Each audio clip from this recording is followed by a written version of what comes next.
Hello friends, आप सभी का स्वागत है आज की इस वीडियो में। आज हम पढ़ने वाले हैं मैथ के कुछ क्वेश्चंस और कुछ पेडागॉजी के क्वेश्चंस। हमने प्रीवियस ईयर क्वेश्चंस लिए हैं जो अक्सर एग्ज़ाम्स में रिपीट होते हैं, पूछे जाते हैं। हर साल इनमें से कुछ ना कुछ क्वेश्चंस तो बनते ही हैं। तो वीडियो को पूरा देखिएगा और लास्ट तक देखिएगा। तो स्टार्ट करते हैं वीडियो। तो फर्स्ट है, हम जान लेते हैं कि ये फेस वैल्यू और ये प्लेस वैल्यू क्या होती है। फेस वैल्यू यानी अंकित मान वो होता है जो कभी भी चेंज नहीं होता। किसी भी संख्या का अंकित मान कभी भी चेंज नहीं होता है। और प्लेस वैल्यू क्या होता है? स्थानीय मान। स्थानीय मान में अंक के जो भी प्लेस वैल्यू जिस किसी नंबर की पूछी गई है उसके बाद जितने भी अंक होते हैं उसमें उतनी ही ज़ीरो लगा दी जाती है। जैसे 5 की प्लेस वैल्यू पूछी है तो 5 के बाद 3 अंक और दिए हुए हैं 6, 7, 8, तो इनकी जगह क्या आ जाएगा? 0 आ जाएगा। तो इस तरीके से प्लेस वैल्यू और फेस वैल्यू निकाली जाती है। स्टार्ट करते हैं क्वेश्चंस। तो फर्स्ट क्वेश्चन है 15201 में 5 का स्थानीय मान प्लस 2659 में 6 का स्थानीय मान बराबर है 7 मल्टीप्लाई के। तो रिक्त स्थान में संख्या भरनी है, तो हम कैसे सॉल्व करेंगे इसे? 5 का स्थानीय मान क्या हो जाएगा?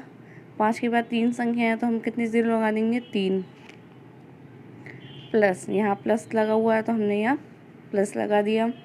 2659 में 6 का स्थानीय मान, तो 6 के बाद कितनी संख्या है? 2, तो ये आया 5600, 5600 बराबर है 7 के। मल्टीप्लाई में यहाँ हमने x मान लेते हैं। तो जब इसे सॉल्व करेंगे 7 8 जा 56, तो ये आंसर हो जाएगा 800। एक बार और देख लेते हैं किस तरह से सॉल्व किया है। 15201 में 5 का स्थानीय मान हो जाएगा 5000। 2659 में 6 का स्थानीय मान हो जाएगा 600। दोनों को प्लस किया है क्योंकि यहाँ प्लस लगा हुआ है। बराबर है 7 इंटू एक्स के, यहाँ खाली को हमने रिक्त स्थान को x मान लिया है। इसके बाद दोनों को जोड़ेंगे 5600, 7x, 7 जो है वो नीचे आ जाएगा, भाग दे देंगे 7 का, तो आ जाएगा 800। तो आंसर हो जाएगा D 800। नेक्स्ट क्वेश्चन है 29503 में 5 के स्थानीय मान तथा 32071 में 7 के अंकित मान में अंतर बताइए। तो स्थानीय मान निकालेंगे इसमें इसका, तो स्थानीय मान हो जाएगा, दो संख्याएं 0 और 3, तो 2 0 लगा देंगे। अब इसमें पूछा है अंतर पूछा है, तो इसमें अंकित मान 7 का अंकित मान पूछा। अंकित मान कभी नहीं बदलता, जो होता है वही रहता है। तो 500 में से 7 घटा देंगे। अंतर पूछा है इसलिए, तो आंसर हो जाएगा 493। 29503 में 5 का स्थानीय मान 500 हो जाएगा। 3207 में 7 का अंकित मान 7 ही रहेगा और दोनों को 500 में से 7 को घटा देंगे तो आंसर आ जाएगा B 493। नेक्स्ट क्वेश्चन देखते हैं 35362 में 5 के स्थानीय मान तथा इसके अंकित मान में अंतर बताना है। तो 35362 में 5 का स्थानीय मान क्या हो जाएगा? 5 गुणा पीछे कितनी संख्या है? 1 2 3, तो 3 0 हमने लगा दिया, आ जाएगा 5000। अंकित मान वही रहता है। अंतर पूछा है तो माइनस कर देंगे 5, यानी 5000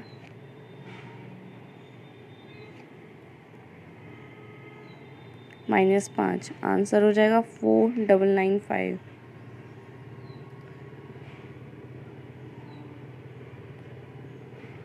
नेक्स्ट क्वेश्चन है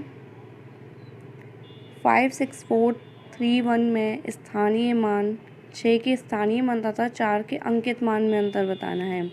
तो 6 का स्थानीय मान हो जाएगा 6000, पीछे 3 डिजिट है, और 4 का अंकित मान कभी नहीं बदलता, सेम रहता है, तो 4 ही रहेगा। तो 6000 माइनस 4 करेंगे तो आंसर क्या आ जाएगा? सी।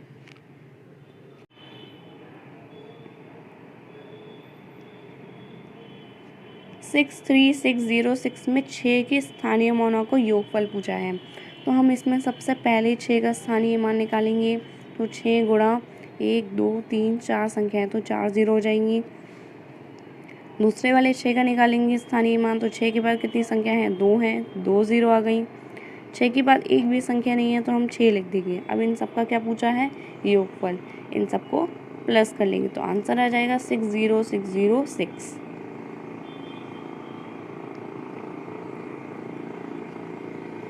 2424 में 2 के स्थानीय मानों का योगफल पूछा है। तो हम पहले वाले 2 का स्थानीय मान निकालेंगे, हो जाएगा। इसके बाद कितनी संख्या है? 3, तो 2000। दूसरे वाले 2 का निकालेंगे, इसके पीछे कितनी संख्या है? 1, तो हो जाएगा 2 × 10 बराबर 20। अब इसमें योगफल पूछा है तो हम जोड़ देंगे 2000 + 20, तो हो जाएगा 2020। संख्या 1 2 3 4 5 में 3 के स्थानीय मान तथा अंकित मान में अंतर पूछा है। तो 3 का स्थानीय मान कितना होगा? कितनी संख्या है? 2, तो 300, और अंकित मान सेम रहेगा 300 - 3, तो आंसर हो जाएगा B 297। नेक्स्ट है 70560 में 5 और 6 के स्थानीय मानों का गुणनफल पूछा है। तो 5 का स्थानीय मान हो जाएगा 500 और 6 का हो जाएगा 60। गुणनफल पूछा है तो मल्टीप्लाई लगा देंगे, तो आंसर हो जाएगा 30,000।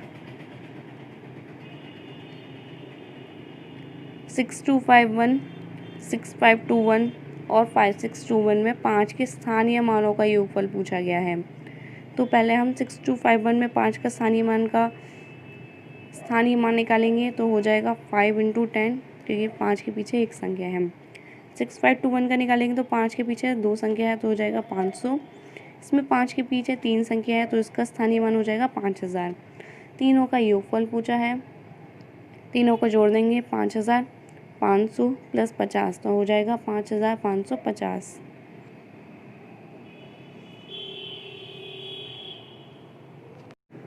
नेक्स्ट अब हम कुछ पेडागॉजी के क्वेश्चंस देखते हैं। राष्ट्रीय पाठ्यचर्या रूपरेखा 2005 सिफारिश करता है कि प्राथमिक स्तर पर गणित की शिक्षा का केंद्र होना चाहिए। तो आंसर क्या होगा? आंसर हो जाएगा सी। कक्ष में की गई पढ़ाई को विद्यार्थी के दैनिक जीवन से जोड़ने में सहायता करना, क्योंकि एनसीएफ कक्षा को बाहरी वातावरण से जोड़ने का प्रयास करता है। तो आंसर हो जाएगा सी। नेक्स्ट क्वेश्चन है राष्ट्रीय पाठ्यचर्या रूपरेखा 2005 के अनुसार विद्यालयों में गणित शिक्षण का संकीर्ण उद्देश्य क्या है? इसका आंसर क्या होगा? आंसर हो जाएगा बी, संख्यात्मक कौशलों का विकास करना। यहाँ पे ये याद रखना है कि आपको संकीर्ण उद्देश्य पूछा है, तो आंसर होगा बी। नेक्स्ट है एनसीएफ 2005 मानता है कि गणित में सोचने व तर्क करने का एक निश्चित तरीका निहित है। नीचे दिए गए कथनों में से वह कथन चुनिए जो उपयुक्त सिद्धांत का पालन नहीं करता है। तो हमें आंसर गलत वाला देखना है। आंसर हो जाएगा इसमें ए।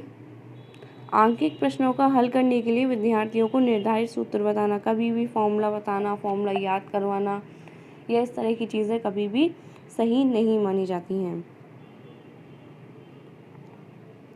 नेक्स्ट क्वेश्चन है राष्ट्रीय पाठ्यचर्या की संख्या 2005 मानती है कि गणित में चिंतन और तर्क का एक तरीका शामिल होता है। इस दृष्टिकोण को किसके द्वारा प्राप्त किया जा सकता है? आंसर होगा इसका ए, खोजबीन उपागम का प्रयोग करना, हस्तचालकों का प्रयोग करना, संकल्पनाओं को वास्तविक जीवन से जोड़ना। जहाँ भी आंसर में दिया हो वास्तविक जीवन से जोड़ना, वो ऑप्शन बिल्कुल करेक्ट हो जाएगा। चाहे वो किसी भी पेडागॉजी का हो, जहाँ भी बात हो रही हो वास्तविक जीवन से जोड़ने की, बाहरी वातावरण से जोड़ने की, तो वो ऑप्शन सही माना जाएगा। नेक्स्ट क्वेश्चन देखते हैं। राष्ट्रीय पाठ्यचर्या की रूपरेखा 2005 अधिगम के रचनावादी उपागम पर बल देती है क्योंकि वह डैश पर केंद्रित है। तो किस पर केंद्रित है? आंसर हो जाएगा डी, गतिविधि शामिल करते हुए शिक्षार्थी का सक्रिय भागीदारिता। आंसर हो जाएगा डी।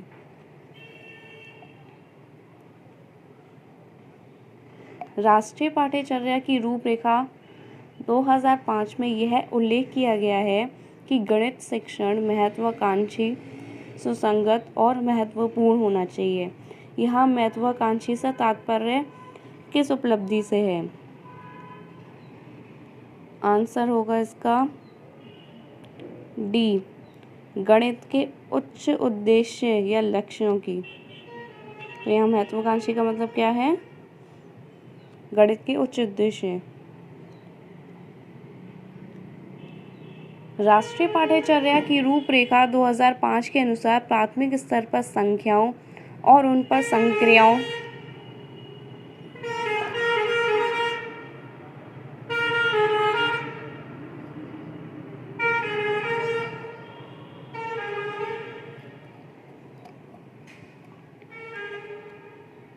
राष्ट्रीय पाठ्यचर्या की रूपरेखा 2005 के अनुसार प्राथमिक स्तर पर संख्याओं और उन पर संक्रियाओं, मात्राओं का मापन आदि का शिक्षण क्या कहलाता है? तो आंसर होगा इसका डी, गणित शिक्षण के संकीर्ण उद्देश्य को पूरा करता है। उम्मीद है आपको वीडियो पसंद आई होगी। पसंद आए तो लाइक ज़रूर कीजिएगा और चैनल को सब्सक्राइब करना नहीं भूलिएगा।